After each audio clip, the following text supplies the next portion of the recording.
PU, selamat datang di podcast Suara ASN, tempat kita ngobrol santai tapi berbobot tentang isu-isu kebangsaan terkini. Hari ini spesial banget nih, karena kita kedatangan 6 narasumber keren-keren dari latar belakang yang berbeda dari unit-unit organisasi berbeda dalam lingkup Kementerian PU.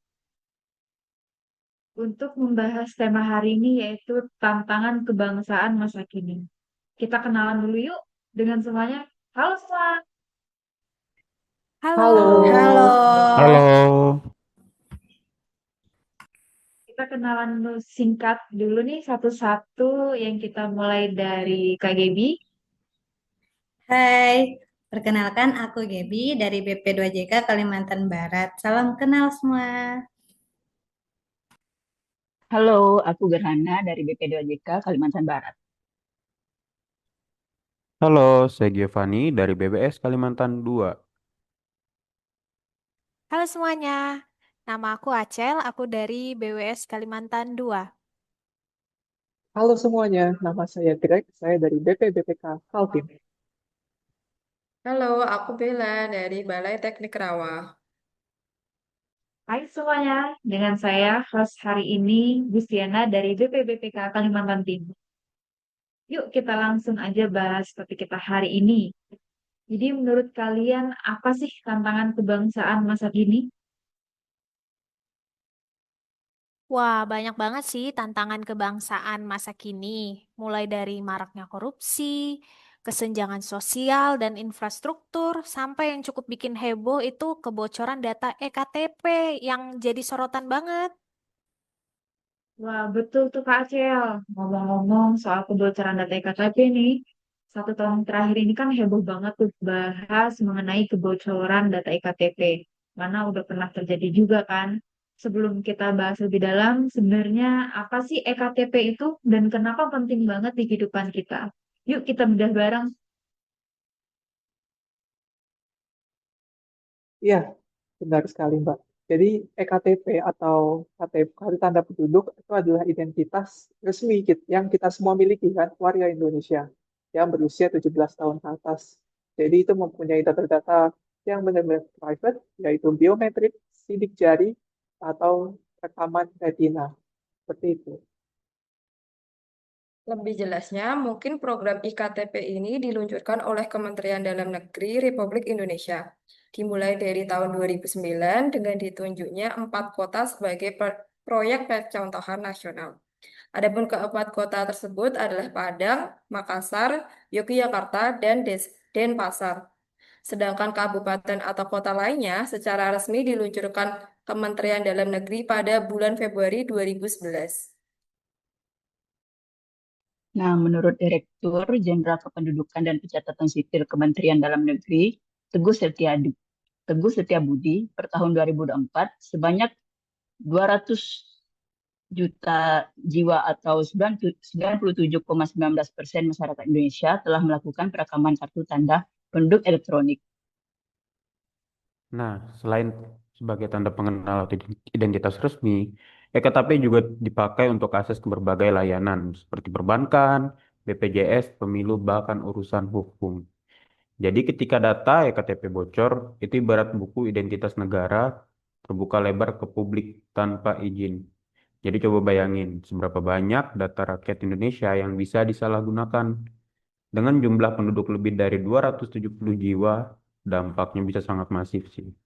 Dan merugikan negara secara sistemik. Benar sekali itu teman-teman. Kemudian ada juga contoh dari peristiwa yang cukup sangat fatal yang tidak lama ini terjadi. Karena mengingat betapa pentingnya data kita dalam kehidupan kita sehari-hari, ini terdapat berita serangan semacam serangan cyber. Iya, betul sekali, sempat menggemparkan negara kita. Saya juga pernah baca berita yang terpercaya sekitar tahun 2023 sampai 2024, beredar laporan bahwa ada data 330 juta penduduk bocor dan dijual ke dark web.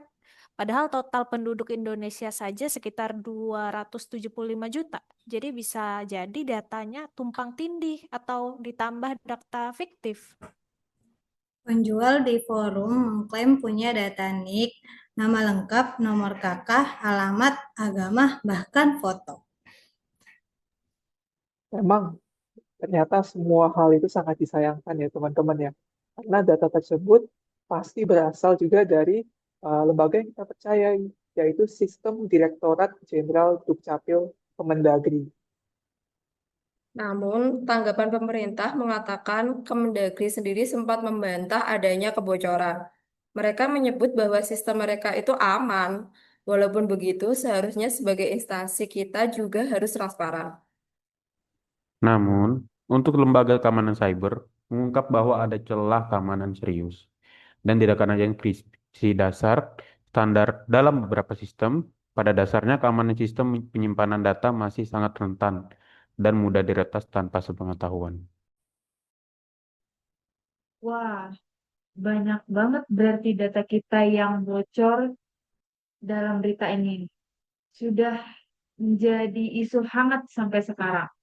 Karena ini menyangkut tantangan bagi kita, semua bangsa, dan juga masyarakat. Benar kan? Iya benar, karena data privasi kita dapat digunakan atau dibeli orang-orang yang tidak bertanggung jawab.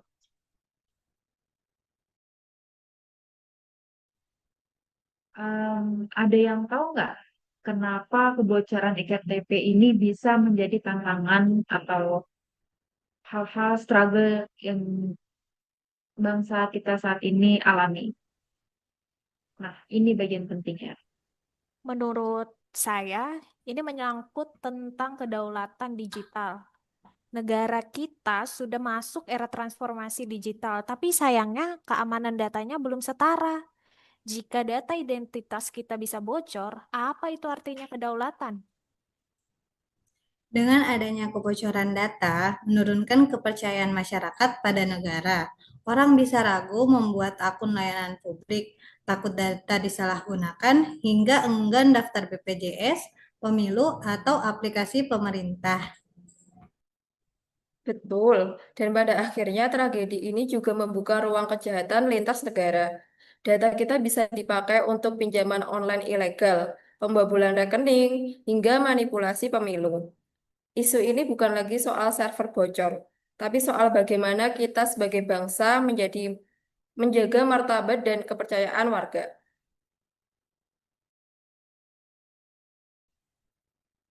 Eh, Lanjut nih, apa sih dampak yang dirasakan oleh masyarakat dan negara akibat dari kebocoran ektp kita ini? Dampak langsungnya, warga akan menerima spam SMS atau telepon penipuan akibat dari nomor dan data bocor. Selain itu, data yang bocor tersebut juga bisa disalahgunakan dan dipakai untuk phishing. Kata baru nih, apa itu phishing? Nah, jadi phishing itu adalah upaya penipuan dunia maya yang bertujuan untuk mencuri informasi pribadi atau data sensitif korban. Pelaku phishing biasanya menyamar sebagai pihak yang terpercaya untuk memanipulasi korban agar memberikan informasi mereka. Selain itu, kebocoran data bisa dipakai untuk membuat identitas palsu yang mana membahayakan keamanan nasional. Wah, banyak juga ya dampak negatif yang bisa merugikan masyarakat. Sekarang kira-kira apa dampak yang dirasakan oleh negara? Untuk negara, tentu akan kehilangan legitimasinya dan kredibilitas digital karena tekanan dari masyarakat sipil dan internasional. Ancaman cyber warfare yang tak terlihat tapi sangat nyata. Kira-kira akar masalah dari terjadinya kebocoran ektp ini apa sih, teman-teman? Jadi, akar masalah dari kebocoran iktp ini bisa jadi karena adanya sistem yang lemah, seperti satu, keamanan IT yang kurang, yakni sistem yang digunakan untuk menyimpan data kependudukan seringkali memiliki celah keamanan cyber yang mudah diretas. Kedua, bisa jadi karena enskripsi data yang lemah. Jadi, data tidak dienkripsi dengan standar yang kuat. Sehingga saat berhasil diambil, informasi di dalamnya bisa langsung dibaca dan disalahgunakan. Yang ketiga, desain sistem yang tidak terintegrasi. Sistem data kependudukan mungkin terhubung dengan berbagai pihak ketiga tanpa adanya pengawasan yang memadai, membuka banyak pintu masuk bagi peretas. Minimnya regulasi pun menjadi penyebab dari kebocoran KTP ini. Karena kelemahan penegakan hukum, walaupun sudah ada undang-undang terkait perlindungan data pribadi, penerapannya pun masih lemah, sehingga tidak ada efek jerah bagi pihak yang menyalahgunakan data.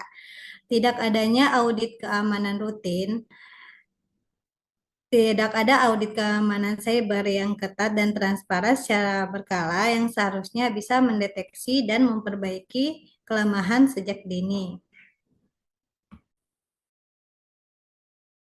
Selain itu, faktor manusia juga bisa menjadi akar masalah dari kebocoran data iktp.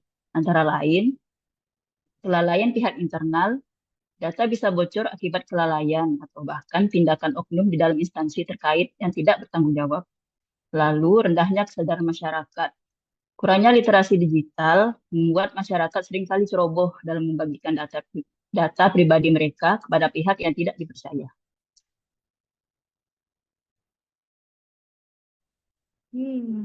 Jadi akar permasalahannya lumayan cukup kompleks ya. Semua lini masyarakat, baik itu dari masyarakatnya, aparatur pemerintahannya, bahkan ada oknum-oknum di situ yang memang semua tidak bisa disalahkan karena masih banyak celahnya dari sistem keamanan data kita. Jadi untuk solusi dari permasalahan yang ada saat ini, apa yang bisa kita lakukan ya? Kalau menurutku sih dari pemerintah harus ada upaya yang dapat dilakukan oleh pemerintah bisa harus lebih serius melakukan audit keamanan cyber, terus juga mendorong implementasi UU PDP secara menyeluruh dan bangun trust publik lewat transparansi setiap kali ada insiden.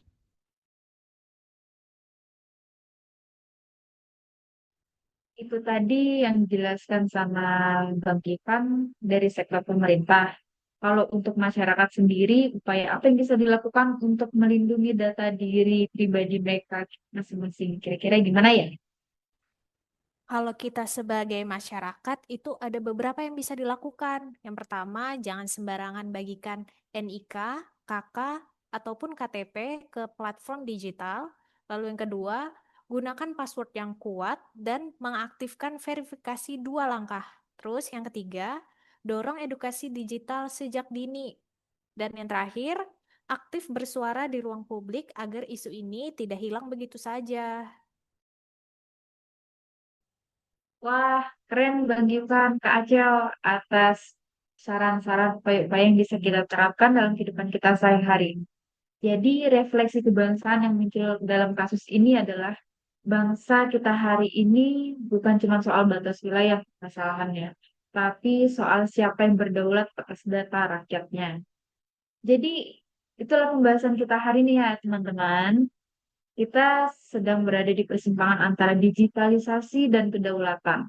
Jangan sampai semangat modernisasi membuat kita lupa untuk melindungi yang paling dasar, yaitu identitas warga negara. Jadi, sekian pembahasannya. Semoga dari sini kita semua mendapatkan pengetahuan baru, pemahaman baru. Kami dari kelompok 2A, Latsar Batch 2, Bapakom 7 Banjarmasin, pamit undur diri. Jangan lupa jaga data, jaga jati diri, dan tetap cinta tanah air dalam bentuk yang paling relevan untuk zaman kita. Sampai jumpa di episode selanjutnya.